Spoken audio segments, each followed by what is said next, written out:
Hello welcome जय हिंद प्यारे दोस्तों फॉर्मेटिव स्टडी में आपका स्वागत है। आज इस वीडियो लेक्चर में हम पढ़ेंगे विलोम और पर्यायवाची शब्द और साथ ही देखिए 20 अतिलघुत्तरी प्रश्न हम करेंगे जो कि बहुत इंपॉर्टेंट प्रश्न है। ठीक है, तो आपको क्लास को स्किप नहीं करना है, पूरी क्लास देखना है।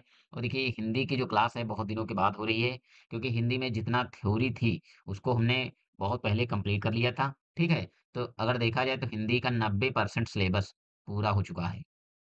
अब जो चीज़ें बची हैं, जैसे विलोम शब्द बचे थे और पर्यायवाची शब्द, ठीक है? तो इस क्लास में हम विलोम शब्द और पर्यायवाची शब्द कर लेंगे, ठीक है? और इसके बाद देखिए कुछ ऐसी चीज़ें हैं, बहुत छोटी-छोटी चीज़ें, वो हम लगातार प्रश्न करवाएँगे आपको, ठीक है? हिंदी के संपूर्ण प्रश्न करवाएँगे, उसमें सारी चीज़ें वो कवर होती जाएँगी। आपका देखिए, अगर जिस हिसाब से हमने पढ़ाया है, आप इधर-उधर के चक्कर में मत पड़िए, जितना हमने हिंदी में आपको बताया है, ठीक है? वही आप पूरा पढ़ लेंगे, तो देखिए आपके नंबर 23 या तो 24 इससे कम नंबर नहीं आएँगे, ठीक है? और हिंदी में देखिए काफ़ी ईज़ी है, अगर आपने थोड़ा-सा मेहनत कर ली, ठीक है? थोड़ी-सी मेहनत अगर आपने कर ली, तो सोच लीजिए कि आपके मार्क्स बहुत अच्छे आएँगे, बस आपकी राइटिंग अच्छी होनी चाहिए। और देखिए कुछ लोग क्या करते हैं, बहुत ऐसी चीज़ें पढ़ाते जाते हैं जो कि आपको ज़रूरत भी नहीं है। आपका देखिए हम बेमतलब का यानी जो बेवजह आपका सिलेबस बढ़ता है यानी बोझ होता है, वो हम बिल्कुल आपको नहीं देंगे। और देखिए कुछ लोगों को लग रहा होगा कि अभी सिलेबस पूरा नहीं हुआ है, तो अगर आप कोई चीज़ ऐसी लग रही है कि ये चीज़ छूट गई है, तो आप हमें कमेंट बॉक्स में बता सकते हैं, ठीक है? हम वो भी चीज़ कंप्लीट करवा लेंगे, ठीक है? और देखिए जितना हम आपको बताएँगे, ठीक है? जितना हमने आपको पढ़ाया हिंदी में, ठीक है? बस वही आप पढ़िए, इससे बाहर आपका एक प्रश्न नहीं जाएगा। और आप इधर-उधर के चक्कर में पड़ेंगे तो देखिए, कुछ लोग वो भी चीज़ें पढ़ा देते हैं जो कि ज़रूरी नहीं भी हैं, यानी आप उनसे कोई मतलब नहीं, बेवजह आप लोगों का बोझ बढ़ेगा बस, ठीक है? हिंदी का बहुत छोटा-सा सिलेबस है, अगर आपने सही स्ट्रैटेजी अपनाई तो देखिए आपके मार्क्स बहुत अच्छे आएँगे और आपको ज़्यादा मेहनत भी नहीं करनी पड़ेगी, ठीक है? तो चलिए क्लास को स्टार्ट करते हैं। तो सबसे पहले हम समझते हैं विलोम शब्द। तो देखिए अनश्वर का होता है देखिए नश्वर और आश्रित का होता है स्वाधीन, आलस्य क्या होता है परिश्रम, यानी ये हम जो आपको बता रहे हैं ये क्या है विलोम शब्द। अमंगल का होता है मंगल, अग्रगामी का होता है पश्चगामी, असत्य का होता है सत्यवादी, ठीक है? अधम का उत्तम और अनुग्रह का होता है प्रतिग्रह, आशावान का होता है निराशावान, अल्पज्ञ इसका विलोम शब्द होता है सर्वज्ञ, अमृत का होता है विष। अगला है देखिए आस्तिक, आस्तिक का विलोम शब्द होता है नास्तिक, यानी आस्तिक वो होता है जो ईश्वर पर भरोसा करता हो और नास्तिक वो होता है जो ईश्वर पर भरोसा नहीं करता हो, ठीक है? अगला है देखिए अकुशल, इसका विलोम शब्द होता है कुशल, अगर कुशल दिया है तो इसका अकुशल होगा, ठीक है? अनधिकृत यानी अधिकृत, आदर का होता है अनादर, असमर्थ का होता है समर्थ, अविनय का होता है विनय, ठीक है? नेक्स्ट है देखिए आरोहण, अवरोहण, अतिथि का होता है स्वामी, अभिज्ञ का होता है अनभिज्ञ। चलिए अब हम समझते हैं पर्यायवाची शब्द। तो देखिए अग्नि की पर्यायवाची आग, अनल, पावक। आपके पेपर में देखिए 2-2 पर्यायवाची पूछे जाते हैं बस, ठीक है? जैसे कहा कि अग्नि के 2 पर्यायवाची लिखिए। हमने आपको 3-3 दे दिए हैं, जो आपको अच्छा लगे वो याद कर लीजिए, ठीक है? चंद्रमा, शशि, सोम, इंदु। सूर्य का भानु, रवि, दिनकर, भास्कर, ठीक है? अगला है देखिए जल का नीर, पय, तोय। तो देखिए पृथ्वी, धरती, वसुंधरा, मही, वायु का देखिए पवन, अनिल, समीर और रात्रि का निशा, रात, यामिनी, ठीक है? कमल का देखिए पंकज, जलज, नीरज, ये देखिए इंपॉर्टेंट है और रात्रि का भी इंपॉर्टेंट है। अगला है देखिए मस्तक, सिर, सिर और मूर्धा। पर्वत का ये भी देखिए इंपॉर्टेंट है पर्वत, गिर, शैल, अचल। शत्रु का बैरी, अरि, विपक्षी, ठीक है? राजा का नृप, भूप, नरपति और ग्रह का घर, सदन, आलय। ज्ञान का विद्या, शिक्षा, विवेक। वन का पर्यायवाची अरण्य, जंगल, कानन। समुद्र का सिंधु, सागर, उदधि। अगला है देखिए मनुष्य, नर, इंसान, मानव। नेक्स्ट है देखिए वसुधा, धरती, मही, जगति। दया का देखिए पर्यायवाची शब्द क्या होता है? करुणा, कृपा, अनुकंपा। तेज का प्रभा, क्रांति, ओज। अश्व का यानी अश्वा यानी मतलब घोड़े का पर्यायवाची, तो अश्व भी हो सकता है यानी घोड़ा, तुरंग, है, घोटक। गज का हाथी, द्विपद, नाग, करी।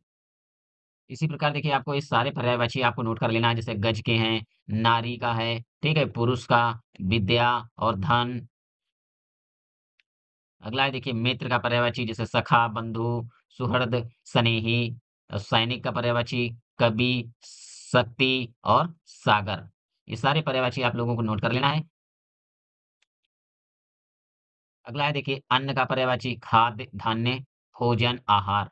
फिर अगला है देखिए पुस्तक का पर्यायवाची ग्रंथ है, पोथी है, किताब या पांडुलिपि। ये सब किसके हैं पर्यायवाची? पुस्तक के। अगला है देखिए हृदय, दिल, मन, अंतरात्मा या चेत। अगला है देखिए वृद्ध यानी बूढ़ा, जरठ, प्रौढ़, जर्जर। बालक का पर्यायवाची शिशु, कुमार, बच्चा, तरुण। नदी का पर्यायवाची सरिता, तटिनी, तरंगिणी, प्रवाहिनी। गुरु का पर्यायवाची देखिए आचार्य, अध्यापक, उपाध्याय और शिक्षक। अब चलिए हम आते हैं अतिलहोत्री प्रश्नों पर, ठीक है? तो देखिए पहला प्रश्न है छ वर्ण किसके योग से बनता है या बना है? तो का और प्लस सा मिलकर बनता है छ, ठीक है? अगला प्रश्न है अर्वाचीन और उचित का क्रमशः विलोम लिखिए। यानी देखिए अर्वाचीन का विलोम लिखना है, तो अर्वाचीन का होता है प्राचीन और उचित का होता है अनुचित, ठीक है? अग्नि, अमृत तथा गणेश के 2-2 समानार्थी शब्द लिखिए। चाहे समानार्थी शब्द कहे या पर्यायवाची शब्द, ठीक है? एक ही चीज़ आपको लिखना है। तो देखिए, अग्नि का समानार्थी यानी पर्यायवाची शब्द अनल, पावक, आग। अमृत का पीयूष, सुधा, सोम, ठीक है? गणेश का पर्यायवाची देखिए लंबोदर, विनायक, गणपति। अगला क्वेश्चन है शब्द एवं पद से आप क्या समझते हैं? तो देखिए वर्णों के सार्थक मेल को शब्द कहते हैं तथा कविता की कुछ पंक्तियों के मेल को पद या छंद कहते हैं। ठीक है। नेक्स्ट क्वेश्चन है आज्ञ और उन्मुख शब्द का क्रमशः विलोम लिखिए। यानी आज्ञ का विलोम भी लिखना है और उन्मुख आज्ञ का होता है वेगी और उन्मुख का होता है विमुख। अगला क्वेश्चन है श, श, स, ह किस प्रकार के व्यंजन हैं? देखिए, जिन वर्णों के उच्चारण में हवा मुख से रगड़ खाती हुई धीरे-धीरे बाहर निकलती है, उन्हें ऊष्म संघर्षी व्यंजन कहते हैं। यानी कैसे हैं? ऊष्म व्यंजन है, यानी ऊष्म संघर्षी व्यंजन। अगला प्रश्न है भ्रंग और विटप शब्द के पर्यायवाची लिखिए। यानी कितने लिखना है? 2-2 पर्यायवाची। तो देखिए भ्रंग का होता है मधुप, भ्रमर, भौंरा, ठीक है? और विटप का देखिए पर्यायवाची तरु, वृक्ष, पादप। अगला प्रश्न है समानार्थी शब्द का आशय लिखिए। तो देखिए एक अर्थ को प्रकट करने वाले अनेक शब्दों को पर्यायवाची या समानार्थी शब्द कहते हैं। ठीक है? चाहे देखिए समानार्थी शब्द लिखा हो या फिर पर्यायवाची शब्द, एक ही चीज है। कंफ्यूज नहीं होना है। अगला क्वेश्चन है श्रुत लेख का क्या उद्देश्य है? तो देखिए श्रुत लेख का उद्देश्य विद्यार्थियों की श्रवण शक्ति, शुद्ध लेखन की आदत तथा लेखन में तीव्रता का विकास करना। ठीक है। अगला क्वेश्चन है व्यंजन का अभिप्राय स्पष्ट कीजिए। तो देखिए जिन वर्णों के उच्चारण में मुख से निकलने वाली वायु को मार्ग में विभिन्न अंगों के टकराने के कारण रुकावट आती है, उन्हें व्यंजन कहते हैं। ये स्वर की सहायता से उच्चारित होते हैं। ठीक है? चलिए अगले प्रश्न पर आते हैं। नेक्स्ट क्वेश्चन है हिंदी भाषा के कौशलों के नाम लिखिए। यानी हिंदी भाषा में कितने कौशल हैं? तो देखिए 4 कौशल हैं हिंदी भाषा में। सुनना, बोलना, पढ़ना और लिखना। इसे शॉर्ट में कहते हैं सुबोपाली। ठीक है? यानी सुनना, बोलना, पढ़ना और लिखना। अगला प्रश्न है ध्वनि क्या है? देखिए ध्वनि भाषा की सबसे छोटी और सर्वाधिक महत्वपूर्ण इकाई है। चलिए अगले प्रश्न पर आते हैं। भाषा किसे कहते हैं? तो देखिए ध्वनि चिन्हों के समष्टि को भाषा कहते हैं। अगला क्वेश्चन है भाषा निर्माण का ढांचा किस पर निर्भर करता है? तो देखिए भाषा निर्माण का संपूर्ण ढांचा ध्वनि संकेतों पर निर्भर करता है। ठीक है? ध्वनि विज्ञान का संबंध किससे है? क्वेश्चन नंबर 15 है, यानी ध्वनि विज्ञान का संबंध किससे है? तो ध्वनि विज्ञान का संबंध श्रवण कौशल से है। अगला क्वेश्चन है, हिंदी भाषा में स्वर और व्यंजन कितने हैं? तो हिंदी भाषा में 11 स्वर हैं, 33 व्यंजन हैं। ये जब हम थ्योरी पढ़ा रहे थे, तो सारी चीजें पढ़ चुके हैं। ठीक है? अगला है प्रश्न, स्वर किसे कहते हैं?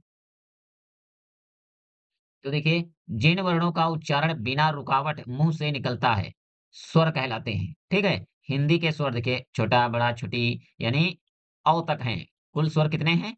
11। अगला प्रश्न है, व्यंजन किसे कहते हैं?